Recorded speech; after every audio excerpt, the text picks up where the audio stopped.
Are they really hard to beat? Are they brilliant in terms of keeping clean sheets? You go, no, they're very open. On the back of that massive 6-goal win, it was really disappointing to lose away to Monza. It made me realise we weren't getting the best out of probably our best player. So to get him more involved, I switched him with Ruti Giuliano and moved him to a deeper position. And it seemed to have an effect because in his first game, look at him getting involved, causing panic and getting an assist. And he did it again against Como for Sulaj. And against Genoa, he found himself at the back post scoring. This meant we're on a great mini run after that horrible start to the season. It's boosted us up to 12th place, 20 points, 7 clear of those relegation places. So to keep that run going, I wanted to improve things. So I went to the recent form analysis. I don't use this much, but I'm going to start to. I noticed that our final third entries, not a lot of them were coming down the middle. So not a lot of assists will get generated there. So when I went to the tactics screen and looked at my central midfielders, I could see only 3 assists from Sulaj and only 1 from Yaya. So most of our assists are probably coming from the flanks. So let's encourage that. Next up, I went a bit more in depth and I noticed that a lot of the goals that we're conceding are coming from in the box, but I'm really reluctant to add low blocks. So I'm just going to try and leave that for now. Next up, none of our 23 shots from long range are going in. So we're shooting too much. But I am really reluctant to add the instruction of work ball into box unless we're dominating matches. So I don't want to start with that. Looking at a few of the players' shooting stats, I went to the midfielders first, and Naba Mensah's aren't pretty when you look at them there. He really shouldn't be shooting as much as he is. And to be fair, in the position and role I've got him in, he's hard-coded to not shoot as often, so there's not a lot I can do with that one. But the other central midfielders, I'm just going to encourage them not to shoot as often and look for the pass instead. Problem I've got with Sulaj is he's got a trait of shoots from distance, so he's going to keep doing it no matter what, unless I train it out of him. But I also noticed that my strikers were struggling a little bit as well. The wider strikers specifically, not doing great in shooting terms. So whoever plays out wide, I'm going to encourage them to shoot less as well and hopefully get better chances because of this. It was derby day as we had Inter Milan coming to our ground. I got my scout report on them because I thought we're going to need a miracle to get a result here. And the only one I thought I'd aim at is this one, slow starters.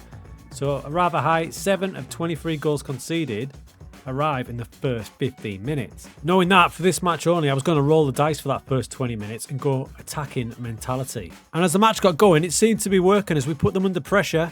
On this occasion, the scout report was right as we had most of the momentum in that first early stage. After 25 minutes, I did drop back to balanced, thinking I was doing the right thing. But Inter eked out a win in the 89th minute.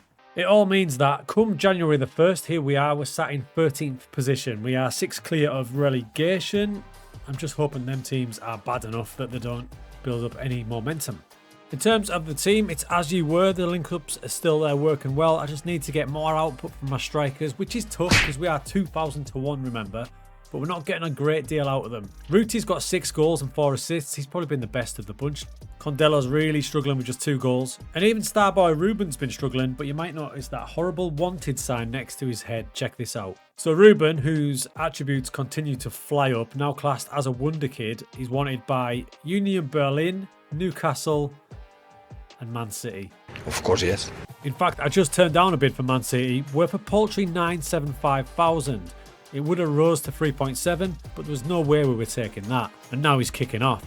Thing is though, we're under pressure here because despite his value being between 3.5 and 5.8, his contract shows that he's got a minimum free release clause for clubs in continental competition and it's only 3.5 million. So although his match stats this season of 2 goals, 3 assists don't look great, you can see what a quality player he will be in a better team. I'm just gutted because he's a £20 million player and we're going to lose him for peanuts. And it's not like we need the money because we're actually doing pretty well. We've got 2.6 million. Month over month, we're making a little bit of money. There's no worries there. But we have just started January, which means we've got a whole month of potential bids coming in for our boys. So this is going to be a long old month. And for the record, we can't bring people in despite our good financial record because our wage budget will not allow it. But then out of nowhere, this happened. The board would like to hold a meeting to discuss increasing the available transfer budget. Here comes the money. And it was increased by £100,000. Are they taking the In the meantime, we lost away to Lazio. Interest in Ruben increased from several different clubs. And then chairperson Fazel Yousai screwed me over and accepted a bid from Crystal Palace. Now, I should be raging at my chairman, but I will say this. Crystal Palace were not in a continental competition, so we did manage to get a bit more money. 6.7 rising to 9 million. I still think he's worth triple that. But he has gone to the Premier League. It does mean now that our finances are super well off. Do you remember the first days where we couldn't get any money at all? Look at us now. We've even got 2 million to spend in the transfer budget. Our wage budget's a bit off, but we can transfer them over a little bit. I used the opportunity to bring one player in, Pedro Santos, on a free transfer. He used to be at Benfica, had some time in Spain, various clubs in Portugal. He just gives us options to drop to perhaps a 4-4-2 at some point. Something I'm eyeing up potentially for next season. So there's no point sulking. Ruben has gone and I'm going to replace him with in-house talent in Penchev. Penchev is our mini Bulgarian striker, baby Messi if you like. And the more game time he's getting, the better he seems to be. He could be even better than Ruben. So this is Alexander Penchev. He's going to be our main man. He's only 5'6". He wants to play off the striker, but I've decided to retrain him to play up front. And it's paid dividends as he's scored 9 times in 10 starts since that Ruben departure. Now he's wanted already by Newcastle, but he's got a big chunky release clause of 15 million, so I'm hoping that will scare them off. He was also a big part of our best win yet over giant Atalanta. With all the little tweaks to the tactic we've made, the little player instructions, everything, we're starting to fire.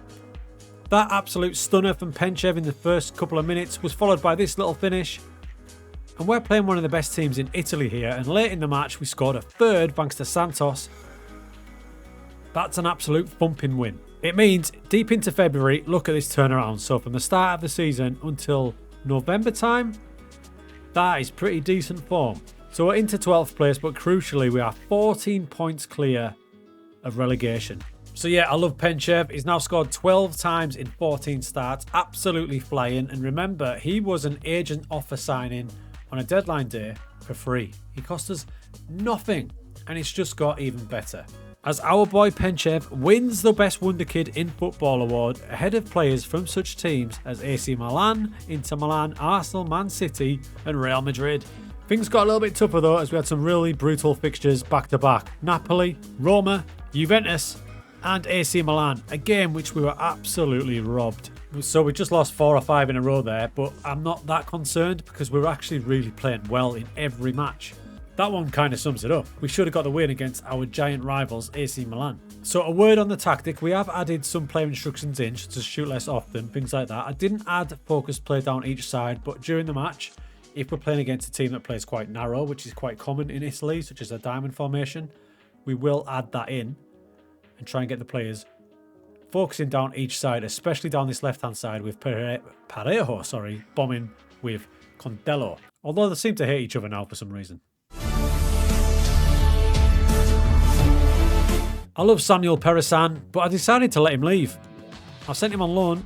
He's at Switzerland. It is probably too early for young goalkeeper Raul Martin, but we've made a big transfer.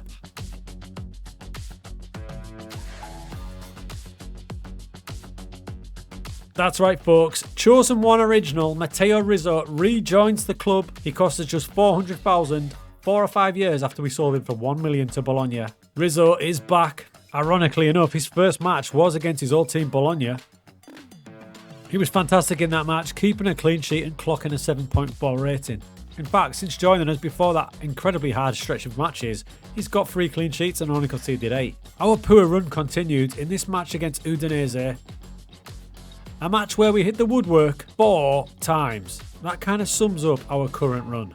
So normally I'd be disgusted with a 0-0 draw at home to Monza, but it broke the run, as did the next one, another draw against Salernitana. And in our next match against bottom of the league, Como, we got the win to break the run. So normally when you've got 5 defeats in a row, you'd be stressing, right? But I can't emphasise enough how well we played in this clutch of 5 matches. I think it was just the Juventus game where we got pretty battered. The rest of them, we probably should have got a couple of wins there. And if you look around it, we've actually done really well. It means we are sat in 12th place with 4 games to go. But that last match against Como does mean we are guaranteed survival. Job done.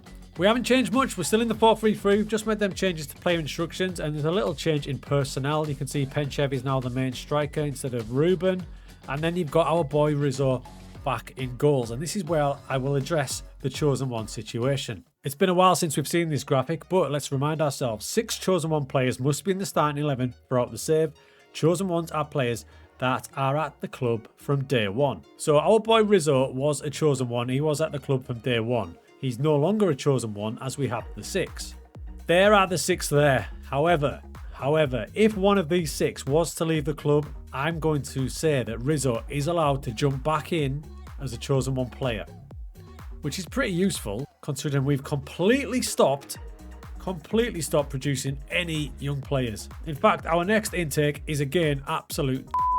So that signing of Rizzo is actually absolutely essential because it does give us a bit of flexibility if someone does come in for a chosen one player. And there are teams sniffing around Elton, including Premier League Leicester, so the reality is it's probably going to happen. I mean, all I can do now is make yet another board request. Now we've got a bit more money, improve those youth facilities.